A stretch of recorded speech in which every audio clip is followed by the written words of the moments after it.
Caleb, un garçon noir de 10 ans, a été humilié à l'école pour avoir affirmé que son père travaillait au Pentagone. Sa professeure et ses camarades ont éclaté de rire, l'accusant de mentir, avant de lui ordonner de s'asseoir. Mais le jour de la fête des pères, quand cet homme est entré dans la salle, portant son badge officiel, personne ne pouvait croire ce qui allait se passer. Caleb Brooks ajusta nerveusement sa chemise en tenant sa pochette contre lui, attendant son tour. C'était la journée des métiers à l'Académie Jefferson, et chaque élève devait parler du métier de ses parents. Son estomac se nouait à mesure que la voix de la professeure résonnait dans la salle impeccable. « Caleb Brooks, à toi !» annonça Madame Brenner. Le garçon de 10 ans se leva lentement, serrant sa pochette contre sa poitrine. L'Académie Jefferson était l'un des établissements les plus réputés de la région, et Caleb faisait partie des rares élèves noirs. Il avait toujours cette sensation de devoir faire 2 fois plus d'efforts pour être pris au sérieux. « Allons, Caleb, on n'a pas toute la journée », lança Madame Brenner, visiblement agacée. En marchant vers le tableau, Caleb sentait tous les regards fixés sur lui. Il inspira profondément et ouvrit sa pochette. « Mon père s'appelle Carlton Brooks et il travaille comme agent de sécurité au Pentagone », commença-t-il, la voix d'abord hésitante mais gagnante en assurance. « Il contribue à protéger des informations gouvernementales importantes et… »« Pardon ?» l'interrompit Madame Brenner, levant les sourcils avec une exagération moqueuse. « Tu as dit que ton père travaille au Pentagone ?»« Oui, madame, » répondit Caleb. « Il y est depuis 8 ans. » Quelques rires étouffés se firent entendre. Trevor Miller, le fils d'un sénateur bien connu, lança à haute voix. « Ouais, au mieux. Il doit faire le ménage, ton père. » Le visage de Caleb s'empourpra. « Il y travaille vraiment. Il fait partie d'une équipe spécialisée dans… » Caleb, coupa encore une fois Madame Brenner, d'un ton paternaliste. Je sais que certains enfants aiment embellir la réalité pour faire briller la profession de leurs parents. Mais ici, c'est un exercice sérieux. « Je dis pas de mensonge », protesta Caleb, la voix tremblante. « Il a même un badge spécial. »« Bien sûr, un badge », ricana Trevor, provoquant de nouveaux éclats de rire. Seul Cody Washington, l'unique ami de Caleb à l'école, tenta de prendre sa défense. « Madame Brenner, j'ai déjà vu son père. Il travaille vraiment là-bas. »« Ça suffit, Cody, » coupa la prof sèchement. « Caleb, tu ferais mieux de retourner à ta place et de repenser à ta présentation. J'attends de mes élèves qu'ils disent la vérité. » Caleb sentait une boule se former dans sa gorge. Il voulait crier qu'il disait vrai, que son père avait un vrai poste important. Mais il resta figé, retenant ses larmes. « Mais c'est vrai, » murmura-t-il.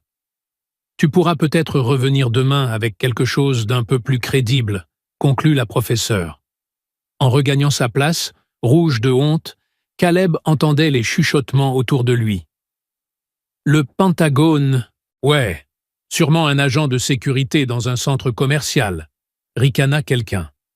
Cody lui lança un regard compatissant pendant qu'il s'enfonçait dans sa chaise.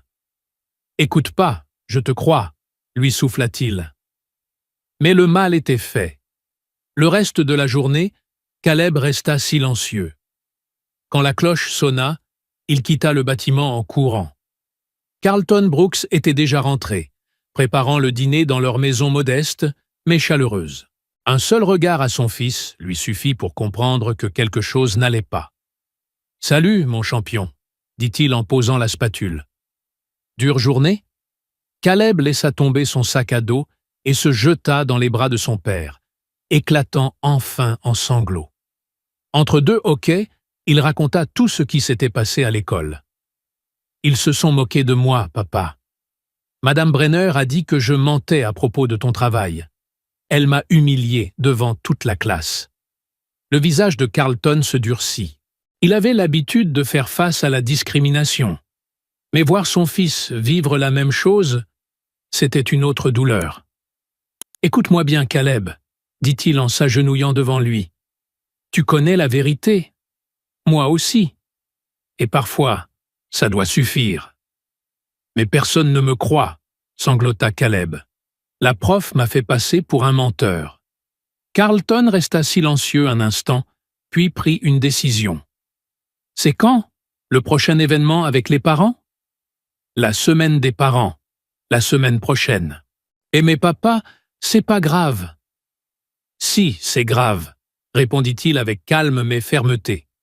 Il est temps qu'ils apprennent à ne pas juger un livre à sa couverture. Ni toi, ni moi, ni personne. Pendant que Caleb montait se changer, Carlton passa un coup de fil. Quand son fils redescendit, il le trouva souriant. « J'ai posé ma journée pour la semaine des parents », annonça-t-il.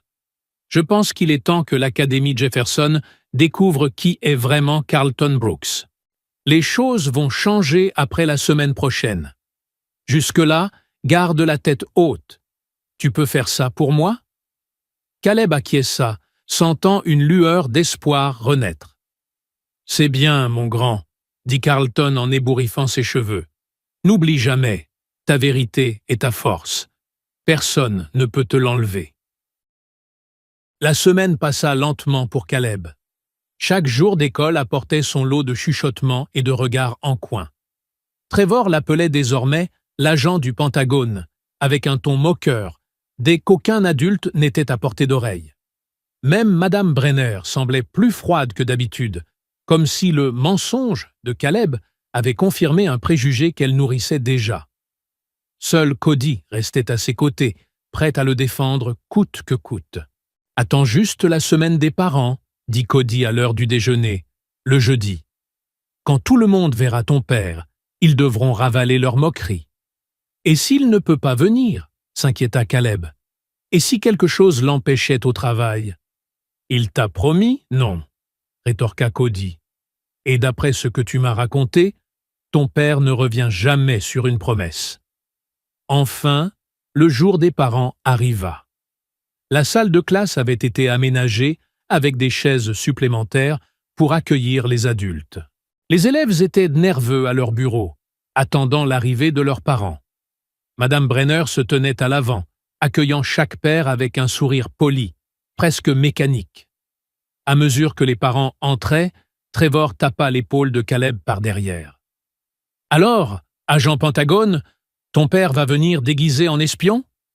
Il aura un faux badge aussi ?» Caleb ne répondit pas, les yeux rivés sur la porte. À chaque parent qui passait le seuil, son cœur se serrait un peu plus. Où était son père? Madame Brenner commença sa présentation sur le programme scolaire, jetant de temps à autre un coup d'œil vers Caleb, des regards chargés d'une satisfaction à peine dissimulée, comme si l'absence du père de Caleb confirmait toutes ses hypothèses. Puis, 15 minutes après le début de l'événement, la porte s'ouvrit. Carlton Brooks entra, et la salle tomba dans un silence absolu. Il portait son uniforme officiel, l'insigne de la division de sécurité spécialisée bien visible. Son badge du Pentagone pendait autour de son cou, reflétant la lumière. Son regard parcourut la pièce jusqu'à ce qu'il croise celui de son fils.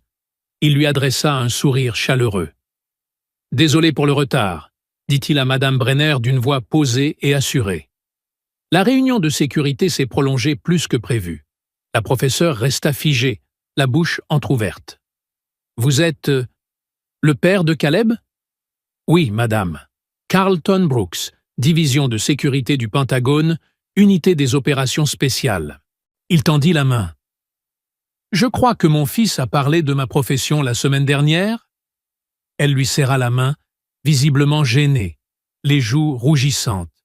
« Oui, il en a parlé, en effet. » Caleb ne put s'empêcher de sourire quand son père s'assit à ses côtés. Carlton lui adressa un clin d'œil avant de reporter son attention sur la présentation.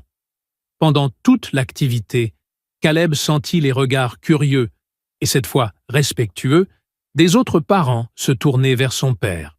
Trevor, quant à lui, n'avait pas dit un mot depuis l'arrivée de Carlton.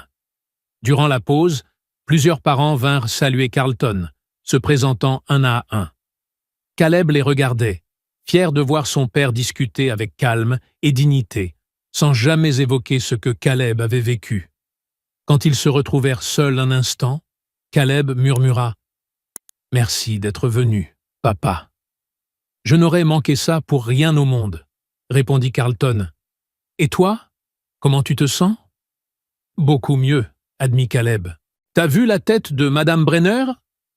Avant que Carlton puisse répondre, le directeur entra précipitamment dans la salle, l'air préoccupé. Il murmura quelques mots à l'oreille de la professeure, qui ouvrit de grands yeux. Elle se tourna aussitôt vers Carlton. « Monsieur Brooks, » dit-elle avec une voix soudain bien plus respectueuse, « le directeur souhaiterait vous parler. Il semblerait qu'il y ait un incident de sécurité. » Le visage de Carlton se durcit immédiatement. Il posa une main rassurante sur l'épaule de Caleb, avant de suivre le directeur hors de la salle. Autour d'eux, les parents se mirent à murmurer, confus. Caleb ressentait un mélange d'orgueil et d'inquiétude.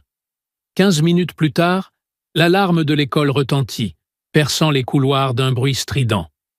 Madame Brenner sursauta. « Restez calme, » dit-elle en tentant de garder son sang-froid, mais sa voix tremblait. « Ce n'est sûrement qu'un exercice. » La porte s'ouvrit de nouveau et Carlton réapparut. Mais cette fois, son attitude avait changé. Il était concentré, professionnel, prêt à faire face à une vraie urgence. « Madame Brenner, » dit-il d'une voix ferme, « il faut évacuer le bâtiment immédiatement. Le système de sécurité de l'école a été piraté. Nous pensons que ce n'est pas un incident isolé. » Pendant que les élèves et leurs parents se levaient, Carlton se tourna vers eux. « Dirigez-vous calmement vers les sorties de secours. Suivez le protocole d'évacuation. » Caleb le regardait, impressionné par la manière dont son père prenait les choses en main. C'était un visage de Carlton qu'il ne voyait presque jamais à la maison, celui d'un homme formé pour affronter des situations réelles. Alors qu'il quittait la salle, Madame Brenner s'approcha de Carlton et de Caleb. « Monsieur Brooks, je vous dois des excuses. À vous, et surtout à Caleb, » dit-elle à voix basse. « J'ai fait des suppositions injustes et blessantes. » Carlton acquiesça brièvement, concentré. « Nous pourrons en reparler plus tard, madame. Pour l'instant, la priorité, c'est la sécurité. » Dehors, dans la cour, élèves et parents se rassemblaient au point de rassemblement. Caleb aperçut son père au téléphone, l'air tendu. Il comprit que quelque chose de grave était en cours, bien au-delà d'un simple exercice. « Papa, qu'est-ce qu'il se passe ?» Carlton s'agenouilla pour se mettre à sa hauteur, le regard grave. Quelqu'un a piraté le système de sécurité de l'école, et il ne cherche pas des bulletins scolaires. Il vise quelque chose de bien plus important. Je dois veiller à ce que tout le monde soit en sécurité pendant que mon équipe enquête. C'est à cause de ton travail? À cause du Pentagone? C'est possible. Mais ne t'inquiète pas. C'est pour ce genre de situation que je suis formé. La cour de l'école bouillonnait de confusion. Des parents inquiets, des enfants effrayés. Des véhicules de police arrivaient les uns après les autres, sirènes hurlantes au loin. Carlton prit immédiatement les commandes, coordonnant les premiers secours tout en gardant un œil attentif sur Caleb. « Reste près de moi, » dit-il à son fils. La situation évolue vite. Quelques minutes plus tard, son téléphone sonna. Après un bref échange, son visage se crispa davantage. « Écoutez-moi bien !» lança-t-il d'une voix forte pour couvrir le brouhaha. « Ce n'est ni un exercice, ni une fausse alerte. Le système de sécurité de l'école a été piraté, et nous avons des raisons de croire que des intrus se trouvent dans les locaux. » Un murmure de panique parcourut la foule. « Les autorités sont en train de sécuriser le périmètre, » poursuivit Carlton.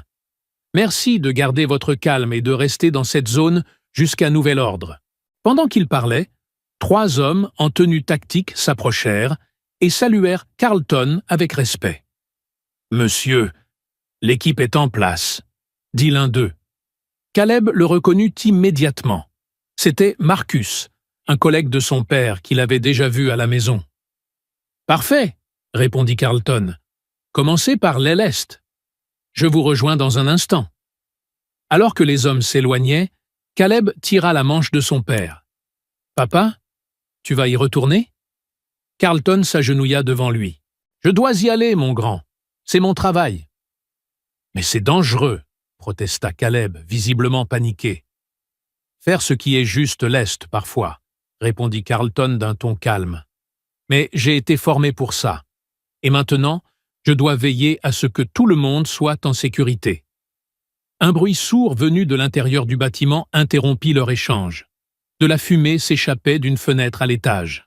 « Reculez tous !» ordonna Carlton. La foule battit en retraite rapidement, s'éloignant du bâtiment.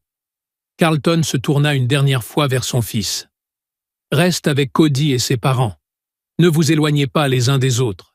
Je reviendrai dès que possible. » Avant que Caleb ne puisse répondre, son père courait déjà vers le bâtiment, accompagné de son équipe.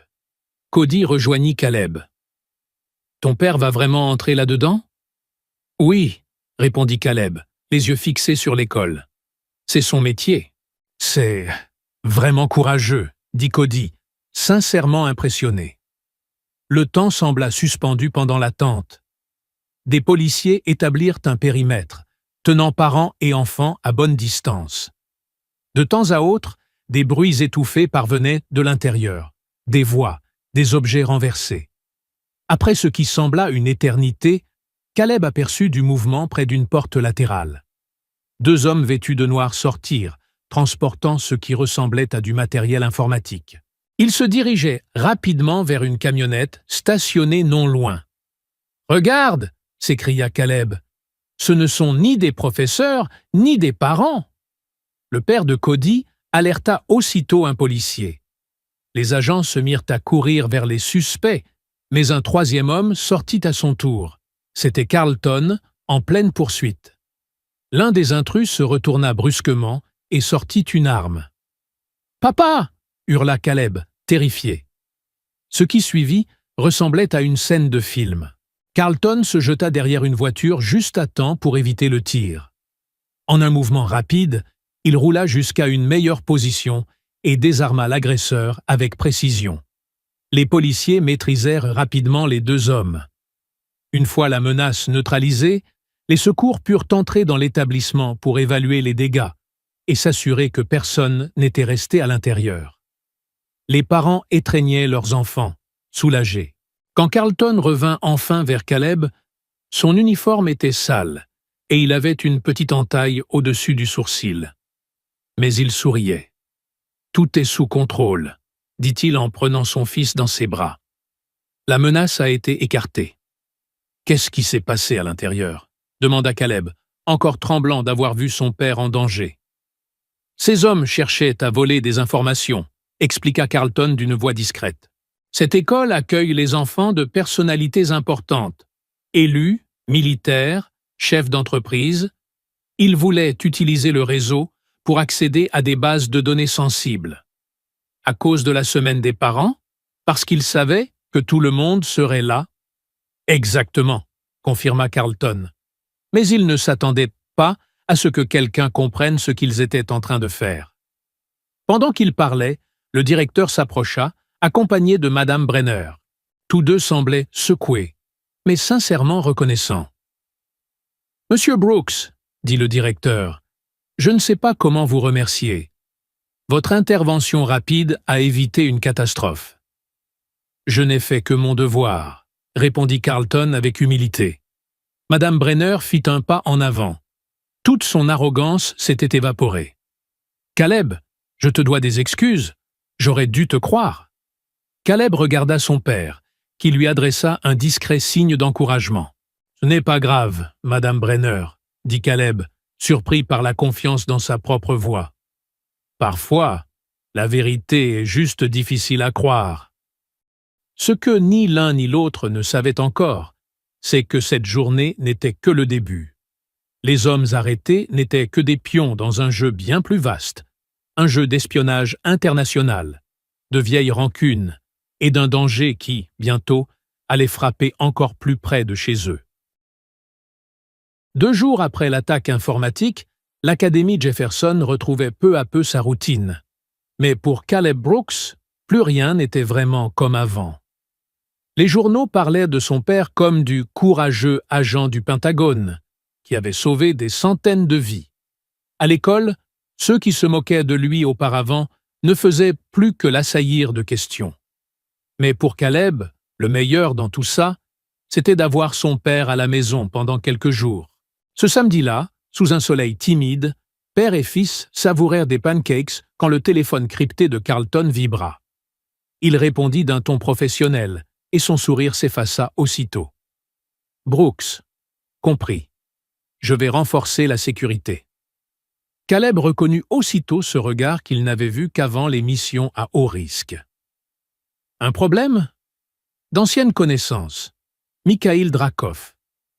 Le nom claqua comme un coup de tonnerre. Pas de sortie sans moi. Et on verrouille toutes les portes, compris? Plus tard, Cody appela pour inviter Caleb au cinéma. Après réflexion, Carlton accepta de les y conduire. La normalité aussi, c'est important. Mais il insista pour les attendre sur le parking jusqu'à la fin du film.